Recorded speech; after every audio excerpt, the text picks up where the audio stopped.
आज के इस वीडियो में हम लोग देखने वाले हैं क्लास 9th ज्योग्राफी चैप्टर आप सभी का 4 है जलवायु। इस अध्याय में जितना भी प्रश्न है सारे प्रश्नों का उत्तर इस वीडियो में आप लोग को मिलने वाला है। सो आप सभी चैनल पर नए हैं तो चैनल को सब्सक्राइब कर लेंगे और वीडियो को लाइक कर लेंगे। तो चलिए हम लोग वीडियो को करते हैं बिना किसी देर के स्टार्ट।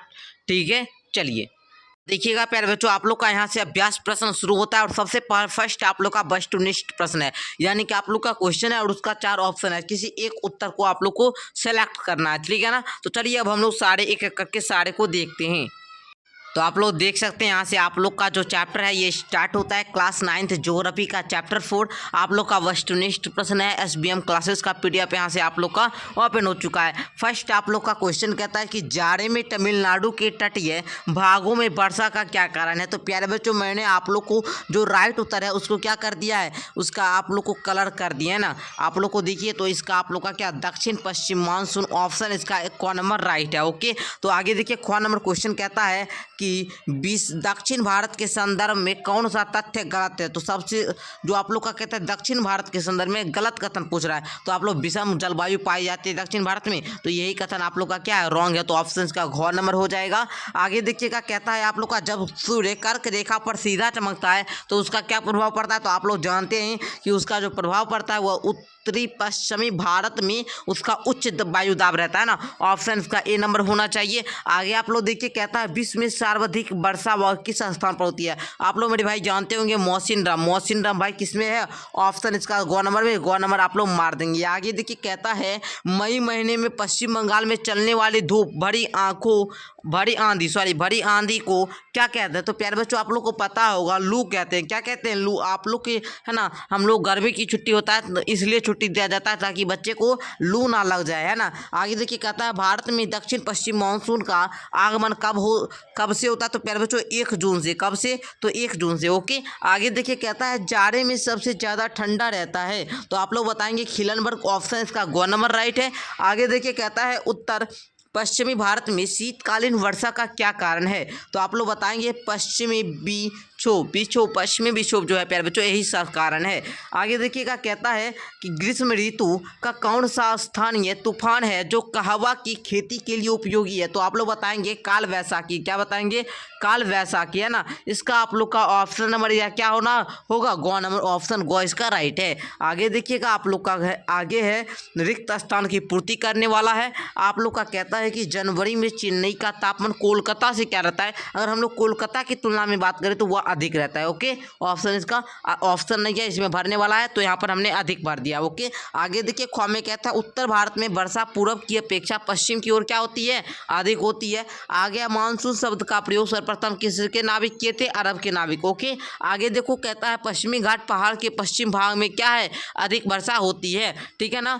आगे देखो पर्वत का डैश भाग वृष्टि छाया का प्रदेश होता है तो पवन विमुख, है ना। ऑप्शन इसका आप लोग को भरने वाला है। तो सारे हमने जो खाली स्थान था वहाँ पर भरकर सारा हमने दे दिया है आप लोग को, है ना। अगर इसका PDF लेना चाहते हैं तो आप हमारे WhatsApp चैनल से जुड़ सकते हैं जिसका नाम आप लोग को SBM क्लासेस ही है, यानी कि चैनल के नाम से ही है। आगे देखिए कहता है कारण बताए। देखिएगा आप लोग को कारण बताना है, हर एक कॉन्सेप्ट आप लोग को क्लियर होगा पूरा। देखिए तो सही रहता है पश्चिमी राज्यसभा एक पश्चिमी जो राजस्थान है, पश्चिमी राजस्थान वो एक मरुस्थल है। क्यों है भाई, उसका कारण क्या है। तो आप लोग बताएंगे कारण में भारत में ग्रीष्मकालीन वर्षा दक्षिण पश्चिमी मानसून हवा से होती है। ज्यों ज्यों यह पश्चिम की ओर बढ़ती है वर्षा होने के कारण नमी की मात्रा घटती जाती है, अतः राजस्थान के पश्चिमी भाग से 25 सेंटीमीटर से भी कम वर्षा होती है। इसलिए पश्चिमी राजस्थान एक क्या है प्यारे बच्चों, मरुस्थल है। आगे देखिए कहता है भारत में तमिलनाडु में जाड़े में वर्षा होती है। तो देखिए उत्तर लिखेंगे लौटती मानसून तथा उत्तरी पूर्वी मानसून से भारत के पूर्वी तटीय भाग तथा तमिलनाडु के जाड़े में क्या होती है, वर्षा होती है। आगे है आप लोग का भारतीय कृषि मानसून के साथ जुड़ा है ना, जुड़ा है, यहाँ पर जुड़ा होगा। आगे देखिए कहता आप लोग लिखेंगे भारतीय कृषक खेती जो है ये मानसून पर निर्भर करते हैं। अच्छी वर्षा की उम्मीद किसान बीज बो देते हैं लेकिन अच्छी फसल, यहाँ पर आप लोग जुआ भी मान सकते हैं ना, लेकिन अच्छी फसल मानसून के आगमन पर निर्भर करता था। भारतीय कृषि जो है मानसून के साथ क्या है, जुआ है एक प्रकार का, आप लोग कह सकते हैं। आगे मौसम राम में विश्व की सर्वाधिक वर्षा होती है, तो आप लोग लिखेंगे उत्तर में दक्षिण पश्चिमी मानसून की बंगाल की खाड़ी शाखा अंडमान निकोबार द्वीपों से आगे बढ़ने पर पश्चिम की ओर मुड़ जाती है। इसी के पूर्वोत्तर भारत में मौसम राम में विश्व की सर्वाधिक मात्रा यानी कि 1187 सेंटीमीटर में होती है। ओके, आगे देखो कहता है अंगवा नंबर में ऊटी में सालों भर तापमान काफी नीचे रहता है, तो आप लोग लिखोगे क्या, ऊटी पर्वतीय क्षेत्र है जहाँ हिमालय मध्य एशिया से आने वाले हवाओं को रोककर तापमान गिरा देता है तथा मानसूनी हवाओं को रोककर अच्छी वर्षा भी करता है।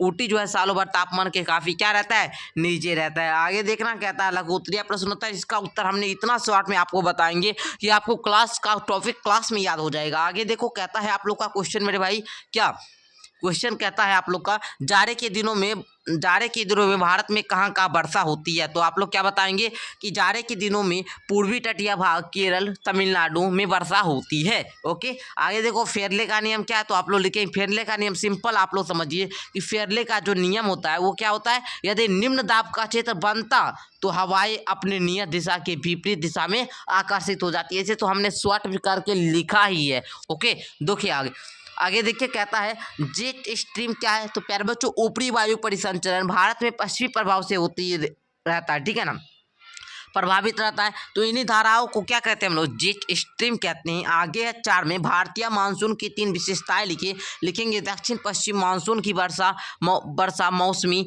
जो जून से सितंबर तक होती है, मानसूनी वर्षा भू आकृति द्वारा नियंत्रित होती है। भारत की कृषि प्रधान अर्थव्यवस्था में मानसून का महत्वपूर्ण योगदान है। आगे देखिए 5 में कहता है लू से आप क्या समझते हैं, तो लिखेंगे ग्रीष्म ऋतु में भारत में चलने वाली पछुआ हवा अत्यंत गर्म एवं शुष्क होती है, जिसे क्या कहते हैं, लू कहते हैं। आ गया मानसून का विस्फोट क्या, तो लिखेंगे वर्षा ऋतु में आधे जून से मौसम में अचानक बदलाव होने लगता है, आने लगता है, तेजी से हवा दक्षिण पश्चिम में आने लगती है, आकाश से बादल क्या करते हैं, छा जाते हैं तथा गर्जन के साथ वर्षा होने लगती है। इसे ही हम लोग क्या कहते हैं, मानसून का विस्फोट कहते हैं। आगे है 7 में भारत के अत्यधिक गर्म तथा अत्यधिक ठंड क्षेत्रों के नाम बताए, तो आप लोग लिख लेंगे अधिक गर्म होता है राजस्थान और सबसे अधिक ठंडा होता है कश्मीर। ओके, क्लियर हुआ कॉन्सेप्ट। आगे देखो मेरे भाई कहता है दीर्घ उत्तरीय प्रश्न, तो इसमें आप लोग को हम समझाएंगे, इसका आप लोग का उत्तर थोड़ा भाई दीर्घ उत्तरीय है तो थोड़ा हमको विस्तार करके लिखना पड़ता है, क्योंकि बहुत सारे बच्चे ऐसे भी कहते हैं कि सर आपने तो दीर्घ उत्तरीय को शॉर्ट उत्तर में दे दिया ना। तो देखो कहता है भारत में मानसूनी जलवायु की क्षेत्रीय विविधता का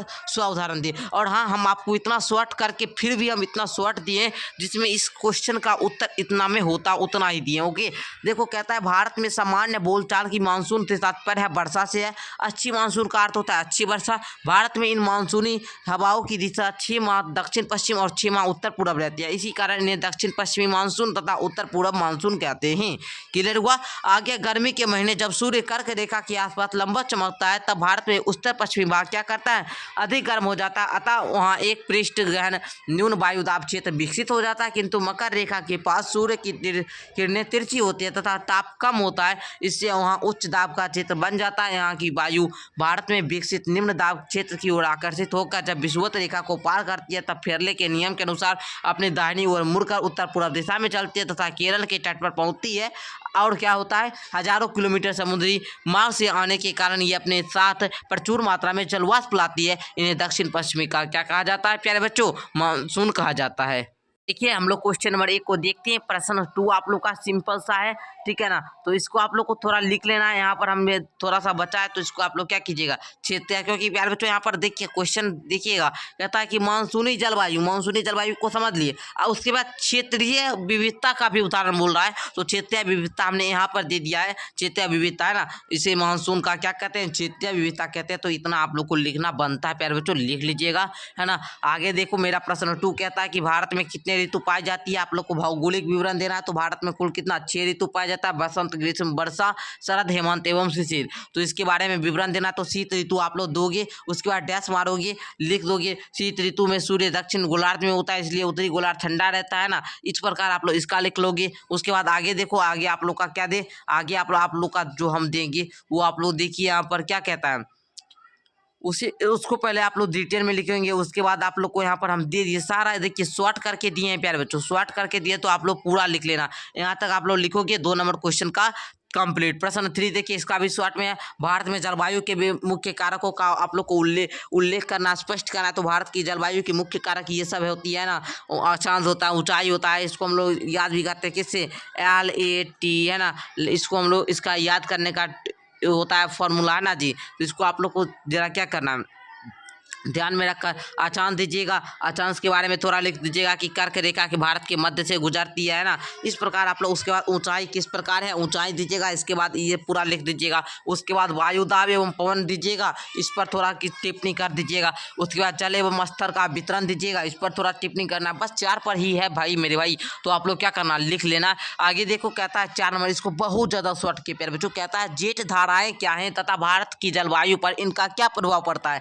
तो लिखोगे पश्चिमी प्रभाव से प्रभावित ऊपरी वायु परिसंचरण को जेठ धाराएं कहते हैं। यह लगभग 27 से 30 डिग्री उत्तरी अक्षांशों के बीच चलती है। यह सितंबर से मार्च तक हिमालय के दक्षिणी छोर पर चलती है तथा देश के उत्तर एवं उत्तर पश्चिमी भाग में पश्चिमी चक्रवातीय विक्षोभ की में आकर वर्षा झड़ी लगा देती है। ऐसी स्थितियों को बनाने वाले वायुदाब में अंतर तथा पवन की दिशा भी मुख्य कारक है। आगे देखो 5वें कहता है भारत में होने वाली मानसूनी एवं उसकी विशेषताओं का उल्लेख करना है। तो इसमें आप लोग का सिंपल है, तो प्यारे बच्चों इतना दे दिए, इतना आप लोग को लिख लेना है। एक बार हम शॉर्ट करके इतना दे देते हैं कि लिखेंगे भारत में मानसूनी वर्षा 2 प्रकार होते हैं, ग्रीष्मकालीन वर्षा एवं शीतकालीन वर्षा। उसके बाद ग्रीष्मकालीन वर्षा देकर डॉट मारना है, उसके बाद शीतकालीन वर्षा देकर डॉट मारना है। बस दोनों को देकर बस पूरा सा लिख दीजिएगा। यहाँ पर थोड़ा सा लिखना मेरे भाई, कहता है इस हवा से राजस्थान, पंजाब, हरियाणा, उत्तर प्रदेश तथा बिहार में वर्षा होती है और इससे होता है राजस्थान तथा पश्चिमी भाग में कम वर्षा होती है। ओके, इतना सा आप लोग लिख लेना। आगे देखो कहता है आप लोग का एल नीनो तथा ला नीना में अंतर स्पष्ट करें। तो लिखोगे एल नीना एक गर्म जलधारा है जो दक्षिण अमेरिका के पेरू एवं इक्वेडोर देशों के प्रशांत तटीय भाग में 3 से 7 वर्ष के अंतराल पर उत्पन्न होता है। इसे गर्म जलधारा के कारण अचानक जल के तापमान 5 से 10 डिग्री जो होती है वृद्धि हो जाती है। जब यह धारा पूर्वी द्वीपीय में समूह में पहुंचती है तो वहाँ का निम्न दाब जो होता है का क्षेत्र बन जाता है। परिणाम स्वरूप उत्तरी भारत का सामान्य कम वर्षा होती है तथा सूखे की समस्या उत्पन्न हो जाती है ना।